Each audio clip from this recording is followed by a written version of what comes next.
वज़ीर-ए-आज़म की बिजली की तरसीलकार और पैदावारी कंपनियों की निजकारी का अमल तेज़ करने की हिदायत। कहा कि डिस्कोस और जिनकोस की निजकारी से बिजली की मुसाफ़ती मार्केट बनेगी।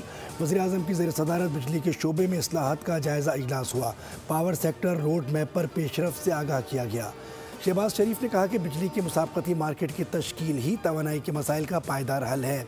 निज़ाम को जदीद दौर से हम आहंग करने के लिए बैटरी एनर्जी स्टोरेज सिस्टम ज़रूरी है। पब्लिक प्राइवेट पार्टनरशिप और निजी शोबे को शामिल करना, इस पर काम शुरू किया जाए।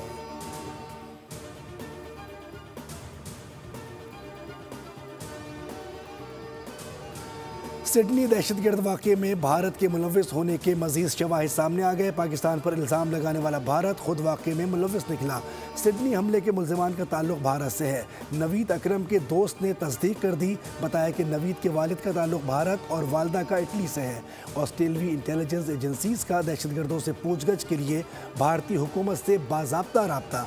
सिडनी वाक़े पर भारतीयों की परेशानी और झूठ सब पर आया हो गया। ये भी वाज़ेह हो गया कि गुज़िश्ता रात से सिडनी हमले पर भारतीय क्यों चीखो पुकार कर रहे थे। ऑस्ट्रेलिया के वज़ीर-ए-आज़म ने हथियारों के क़वानीन सख्त करने समेत दीगर ज़रूरी इक़दाम का ऐलान किया। सिडनी के साहिल पर बाप बेटे ने फायरिंग करके 15 अफराद को हलाक और 40 को ज़ख्मी किया था। जवाबी कार्रवाई में एक हमला आवर मारा गया। ऑस्ट्रेलियाई हुकूमत का यौम सोग, सरकारी इमारतों पर कौमी परचम सरनगू।